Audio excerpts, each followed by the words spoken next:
Oke. Halo, malam. Apa kabar? Kayaknya udah nggak live berapa lama ya? Ada kali 2 minggu ya. Lama banget. Hai, teman-teman semua, apa kabar? Saya habis body combat. Ini sebenarnya cuman ganti baju doang, berkeringat, ikat rambut, terus kita mulai. Hai Yen, apa kabar Yen? Evelyn Theodore, Bella Quarta sudah masuk. Oke, sebentar lagi aku mau ngobrol nih sama, sebenarnya belum pernah aku ketemu loh sama perempuan satu ini. Dia ada di Pulau Jawa. Aku kepengen ngajak ke teman-teman yang aku baru kenal. Terus aku mau ngajak untuk bicara tentang apapun yang berkaitan dengan parenting pastinya. Nah, malam hari ini aku ngundang satu perempuan hebat namanya Bella Quarta. Mbak Bella Quarta ini, hai Yen, aduh kangen nih sama lo. Kapan dong kita ngopi-ngopi ke PI yuk? Aduh, oke, maaf, ini soalnya teman lama nggak ketemu. Oke, aku ajak Mbak Bella aja kali ya, langsung join ya. Hari ini kita mau bicara tentang pekerjaanku, itu passionku. Jadi kalau tahu ada satu quotes tuh yang pernah mengatakan, choose a job that you love and you don't have to work a single day in your life. Pernah dengar nggak sih? Bahwa pilih pekerjaan yang kamu sukai, terus kamu nggak akan pernah merasa kerja seumur hidup. Nah ini nih, aku kepengen ngobrol sama Mbak Bella. Mbak Bella seorang perancang busana, rumah gaun Mbak Bella Quarta. Kita tunggu ya, Mbak Bella sebentar lagi akan join bersama kita. Hai Mbak. Hai, Bella, apa sorry kebalik. kabar?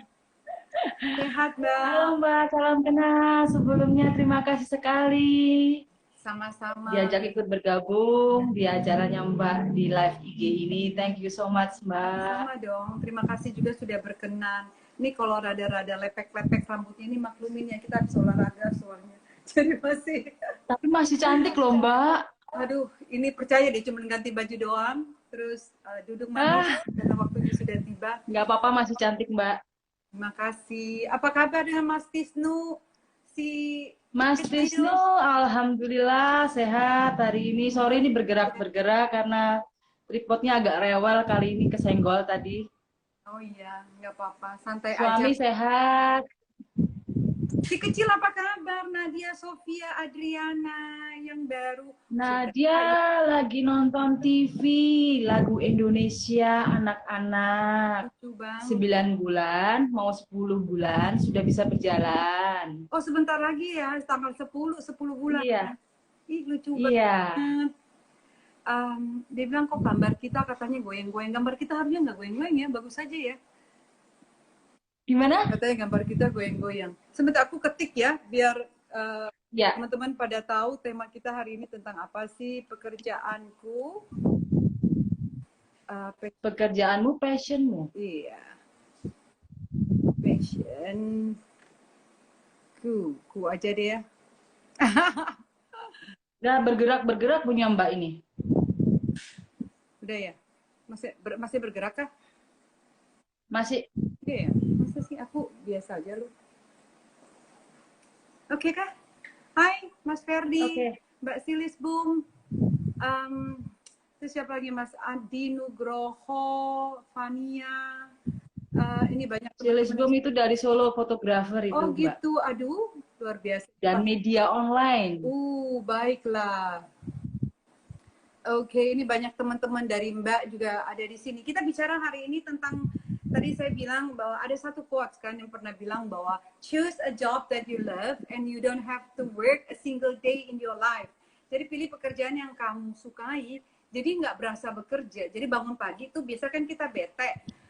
Kalau yang tidak cinta dengan pekerjaannya akan merasa bahwa ya ilah hari ini mesti kerja lagi, ya ilah mesti ketemu bosnya ini lagi, ya ilah pekerjaannya aku paling nggak suka ini karena pandemi aja nggak ada pekerjaan lain lagi sehingga mau nggak mau aku harus tekunin, kalau nggak dapat makan, nggak dapat penghidupan gitu. Nah kalau ngelihat Mbak Bella bisa mencari passionnya di fashion designer ini, rumah gaun by Bella Quarta, Iya. Itu mulai dapat passionnya kapan sih Mbak? Bahwa tahu bahwa fashion designer ini memang bakal jadi pekerjaanku, menjadi hobiku, dan juga tempat aku mencari uang gitu. Itu kapan Mbak? Bisa bisa bisa dibilang semuanya sih Mbak. Sorry, ini reportnya baru dibenerin juga. Okay. Bisa dibilang semuanya. Awal mulanya tuh memang lebih nggak ke fashion ya. Tapi memang waktu zaman kuliah dan SMA itu memang suka bikin kayak kebaya-kebaya tapi nggak dipakai, cuman hanya pakai aja terus dimintain tolong temen bikin desain Oh, dari dari SMA udah kain, ketahuan ya?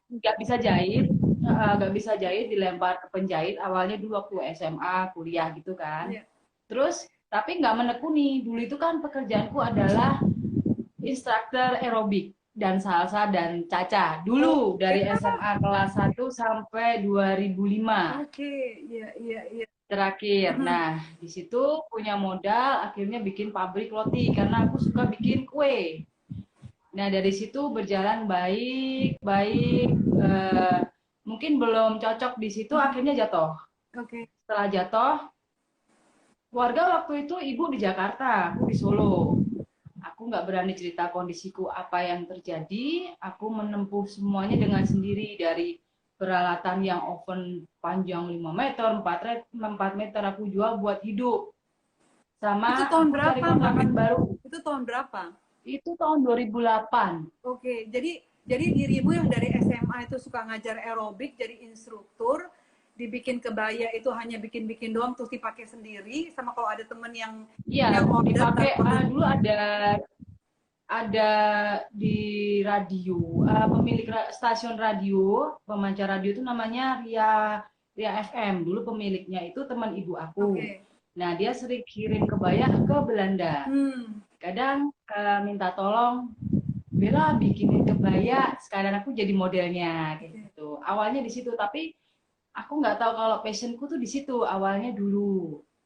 Tapi larinya kemana-mana, di olahraga, terus di makanan. Akhirnya setelah jatuh aku nggak berani bilang ke orang tua, aku berusaha sendiri, barang-barang aku jual, oven dan sebagainya, sampai yang punya mobil jadi nggak punya mobil, punya motor, ada beberapa jadi punya motor buntut satu. Nah, di situ akhirnya aku waktu itu bingung sih Mbak, aku mau kerja apa gitu.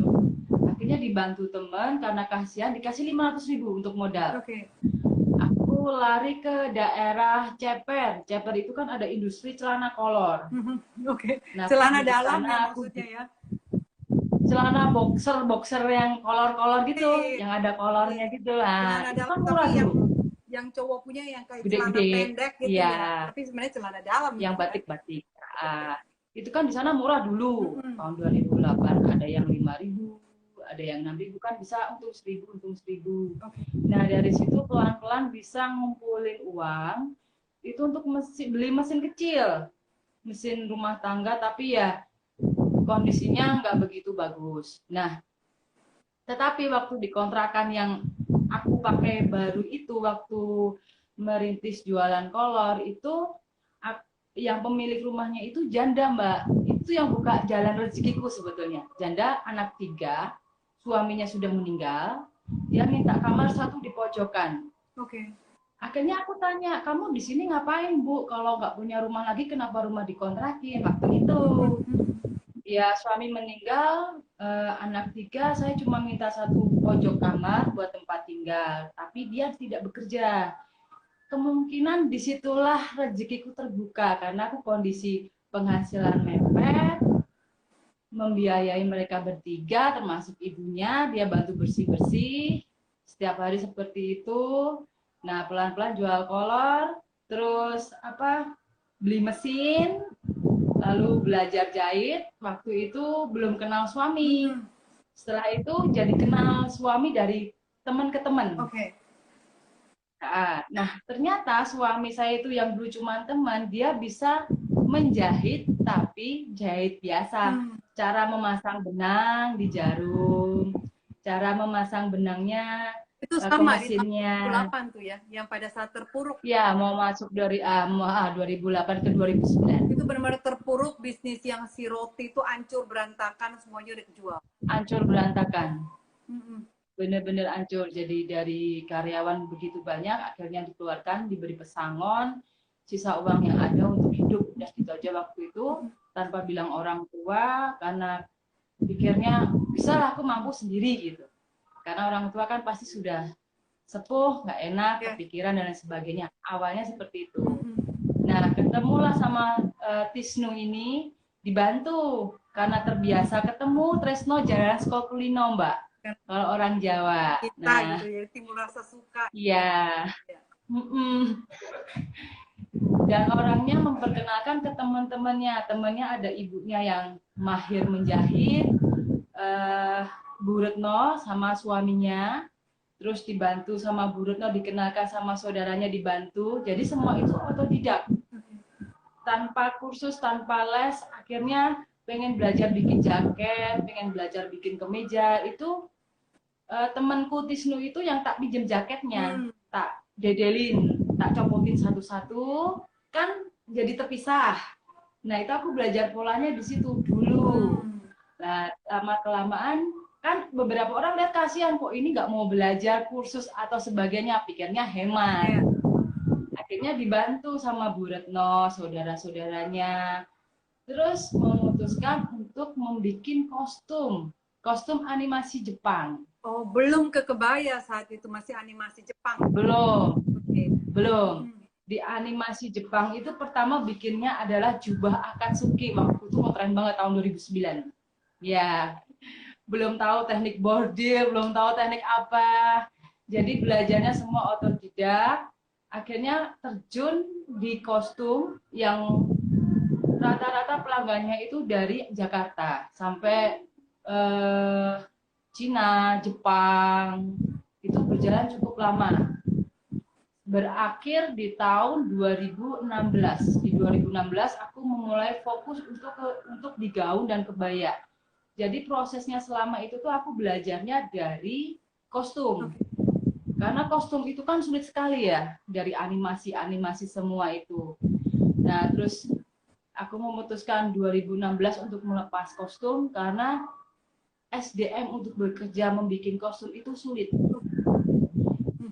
Seperti itu. Jadi kayak Captain America, Sailor Moon, terus animasi-animasi lainnya. Itu kan semua detailnya sangat tinggi. Jadi artinya benar-benar mencari passion itu sambil menggali karena ketemu dengan ujian, ketemu dengan bangkrutnya perusahaan, terus melihat menggali terus ya. Jadi nggak langsung ketemu. Iya. Ini loh saya mau, terus menggeluti terus seterusnya.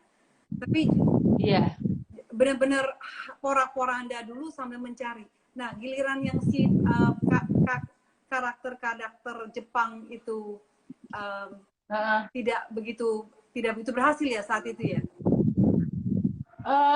Animasi Jepang, kostum-kostum itu sebetulnya bagus sekali. Oh, bagus sekali. Omsetnya bagus sekali, sampai masih pelanggannya sampai Singapura, sampai Jepang, sampai Cina, sampai Taiwan. Terus buat lomba dari Indonesia, itu lomba ke Jepang, itu ada yang juara. Memang bagus sebetulnya, cuman SDM-nya untuk bekerja itu yang sulit. Karena kan mencari tahu bahwa saat itu si animasi karakter Jepang itu sedang trending dan dicari, itu idenya dapat dari mana saat itu, Mbak Bella? Nah, kebetulan waktu itu kan Tisnu ini punya teman, tertolong sama Tisnu lagi. Punya teman, dia punya kayak kios kecil, toko kecil, dia menyewakan CD-CD animasi Jepang. Nah, waktu itu dia cerita, disuruh tuh yang bikin kostum tuh sedikit. Karena terlalu detail, terus permintaan banyak, tapi yang bikin jarang bisa, katanya gitu. Oh gitu ya, nah di situ aku tertantang. Ya wes, coba, mana kalau ada order tak coba, aku bilang gitu. Pertama kali itu Akatsuki. Terus ternyata tak jalanin, ternyata enak juga ya. Bikin sesuatu yang aku nggak bisa, tahu-tahu jadi dipakai untuk lomba. Nah Dari dari celana situ kolor ya, getok tular. jadi ke baju kostum. Akhirnya akhirnya getok tular satu ke satu. Akhirnya awalnya itu di Solo aja sih. Solo terus menyebar ke Jogja. Habis Jogja pelanggannya Semarang. Terus Surabaya, tiba-tiba Jakarta masuk. Akhirnya sampai luar negeri. Waktu memutuskan untuk berganti ke gaun itu rasanya berat hati, cuman karena memang tenaga kerjanya untuk membuat itu yang sulit. Karena kan kostum detailnya terlalu tinggi. Oh gitu. Kan yang Produksinya kebaya lebih detail ya. apanya? Malah kostum yang detailnya lebih tinggi, Kostum bukan lebih kebaya. detail. Oh, gitu. Bukan. Jadi aku belajarnya semua itu dari cuttingnya. Ya ada dibantu beberapa teman juga pasti kalau aku nanya-nanya. Tapi aku banyak belajarnya juga di kostum. Oh ternyata bikin seperti ini tuh kostum yang dulu tuh terpakai di gaun. Nah seperti itu. Dan waktu itu aku belum bisa bikin long torso waktu mau bikin gaun. Ada temanku satu namanya Sam, dia juga desainer tapi nggak mau yang tinggi-tinggi, tapi jadi penjahit rumahan aja. Mengajari cuma-cuma loh Mbak.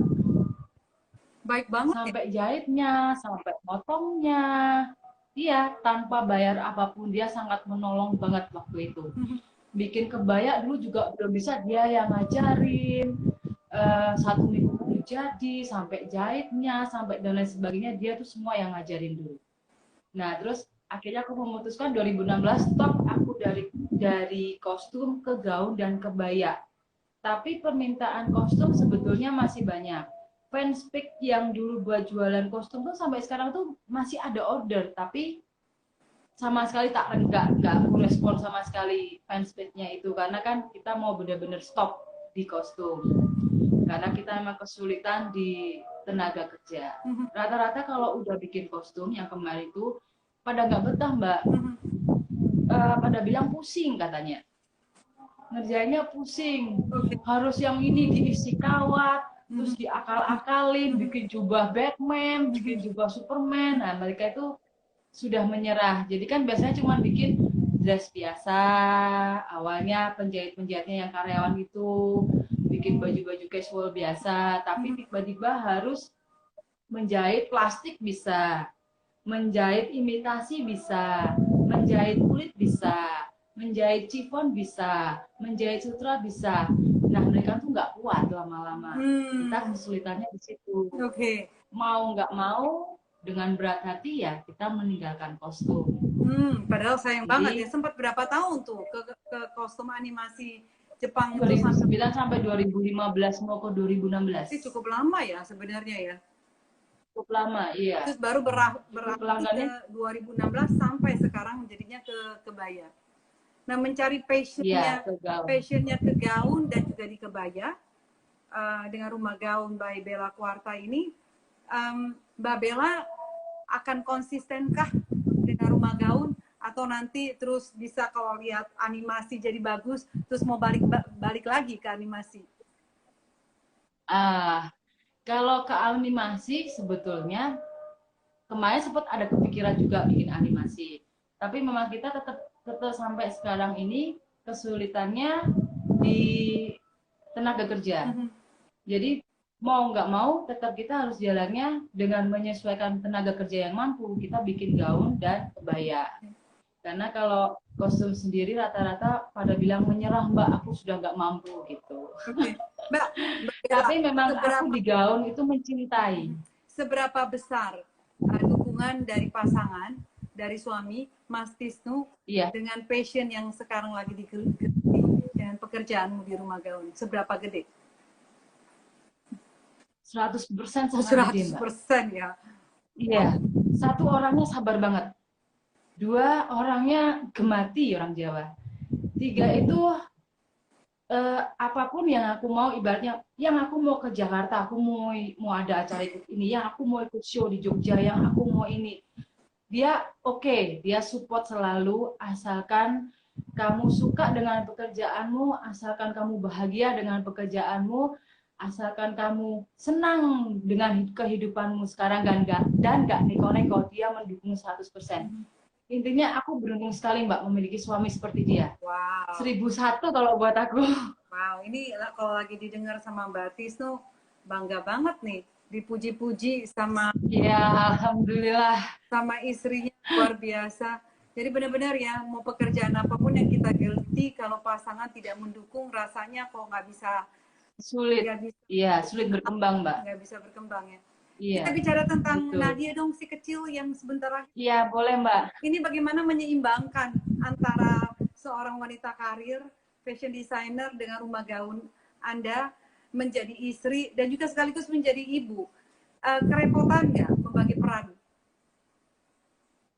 Kalau kerepotan, sangat-sangat kerepotan, Mbak. Tapi untungnya suamiku tuh mau bisa diajak bekerja sama.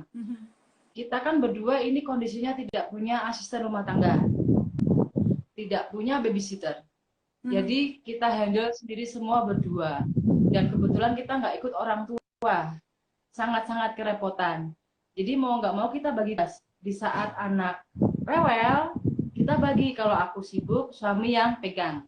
Kalau suami sudah lelah, bagaimana caranya tidak mengeluarkan suara marah atau teriak atau sampai gitu. Itu jangan sampai keluar kata-kata seperti itu. Kalau sampai terjadi, kalau sampai terjadi, apa? Hanya manusia kan. Kalau sampai terjadi, lepas kontrol gitu. Itu aku sempat sekali. Itu sempat sekali. Biasanya kalau suami udah mulai lelah, dia langsung kode, yang gantian yuk gitu. Jadi dia langsung pergi ngurusi kerjaan. Kebetulan kan kita kerja semua di rumah. Suami desain interior dan arsitek, kalau bikin desain kan di rumah. Kalau aku kan produksinya juga di rumah karena kita mencintai bekerja dari rumah. Biar bisa mengurus anak. Jadi kita selalu bergantian. Kalau aku pernah sekali lelah, suamiku dari pagi kerja, aku dikejar deadline, anak tiba-tiba rewel, biasanya nggak begitu rewel, bingung nggak?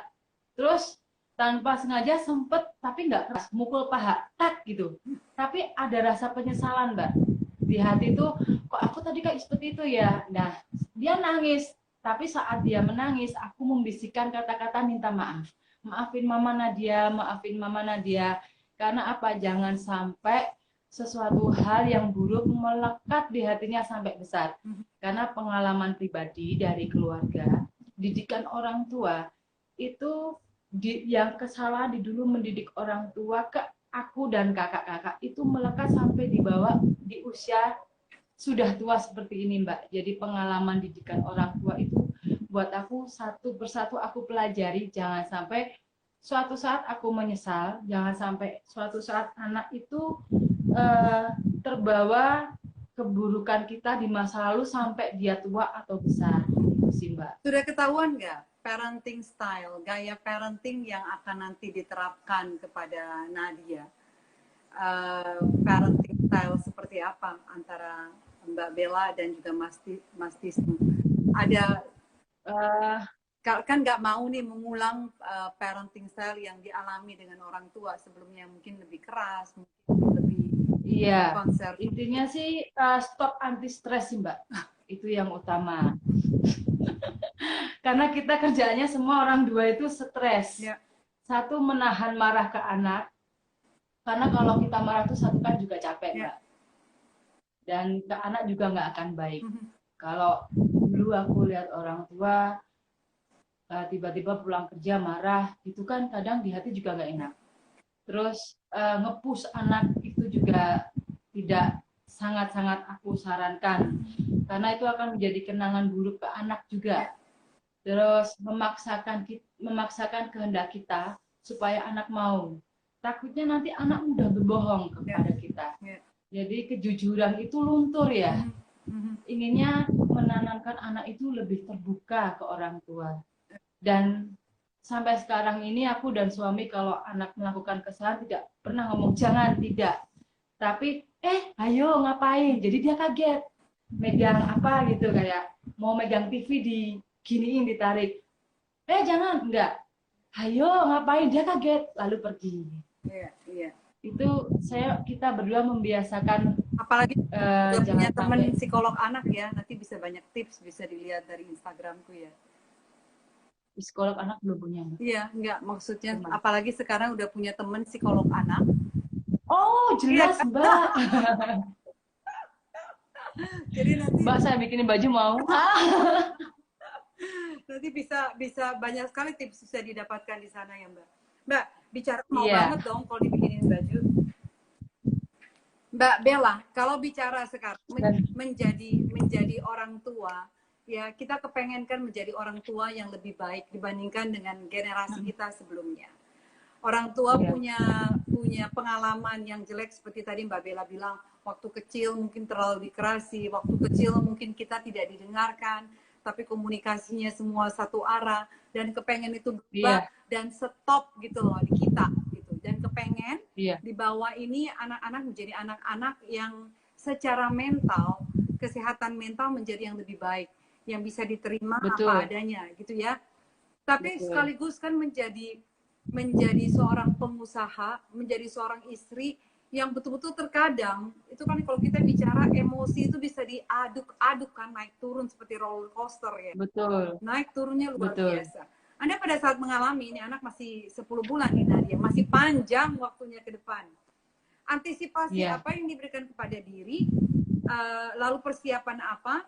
Ini saya nggak ambil waktunya banyak-banyak, mungkin kita kayak tinggal 5-7 menit lagi. Persiapan apa yang dilakukan oleh Mbak Bella dan juga Mas Tisnu untuk Nadia ke depannya? Persiapan ya, Mbak ya. Yang jelas kita selalu menanamkan body image kepada Nadia untuk juga selalu berpikir positif. Agak bingung sih aku mau jawabnya. Gak apa-apa, sambil dijalankan aja kali ya, sambil dijalankan, Iya, sambil melihat. betul. Karena belajar menjadi orang tua itu gimana? Iya, sambil dijalankan, sambil terus belajar, terus mengoreksi supaya tidak menjadi contoh yang baik, menjadi role model yang baik buat Nadia. Ya? Betul sekali Mbak, karena memang banyak banget luka atau bekas di hati dari orang tua yang dulu, karena orang tua kan single parent, mendidik anak terlalu keras terhadap saya juga. Terus kakak saya yang tengah mungkin nggak, jiwanya juga terkena kelainan jiwa, tapi kalau kakak yang pertama enggak sih, yang tengah mungkin nggak kuat. Nah dari situ kita belajar, aku belajar mendidik anak. Kebetulan suami saya juga seperti itu, kakaknya juga yang di tengah sama kakakku yang di tengah. Jadi kita belajar bagaimana mengantisipasi menjadi orang tua yang lebih baik daripada orang tua kita secara mendidik sebelumnya. Gitu Mbak. Jadi selalu belajar Mbak. Tidak henti-henti belajar untuk lebih baik ya. Iya. Wow, beruntung sekali nanti Nadia punya ibu dan amin Mbak, amin. Menjadi orang tua yang lebih baik daripada orang tua kakek neneknya sebelumnya. Iya. Mbak, tips dong sebagai penutup, sebagai seorang pengusaha pada saat lagi jatuh, ini yang paling sulit jatuh. Untuk mengembangkan satu bisnis kan paling biasanya cenderung lebih mudah dibandingkan kalau pada saat kita jatuh dan kita kepengen bounce back, kita kepengen naik kembali, itu sulit. Nah waktu lagi jatuh, khususnya masa pandemik ini, Mbak Bella ada mungkin tips khusus buat teman-teman mungkin yang saat ini sedang terpuruk, sedang jatuh bisnisnya, supaya bangkit lagi, karena Anda sendiri juga pernah benar-benar habis sama sekali dengan kebangkrutan. Habis sama sekali. Iya kan? Dan sekarang bisa naik. Iya. Apa yang dilakukan saat mungkin tips buat teman-teman di masa pandemik ini? Di saat kamu jatuh, koreksi dirimu, apa yang salah. Belajar itu nggak ada habisnya. Bila kamu selama bekerja selalu jujur, bila kamu selalu bekerja, selalu membantu orang juga, kamu jangan pernah perhitungan 1% kepada orang, karena rezeki itu dari Allah. Di saat kita jatuh pun kita akan diberi Allah juga lebih. Itu poinnya. Dan hargai segala profesimu yang kamu terjuni setelah kamu jatuh. Karena semua itu memberikan yang terbaik buat kita. Intinya jangan menyerah. Terus bekerja, dan bekerja. Jangan takut jatuh lagi. Sesuatu yang jatuh itu akan indah pada saat waktunya nanti. Ya. Gitu, Mbak. Kita nggak pernah bisa berhasil kalau belum pernah gagal, katanya ya.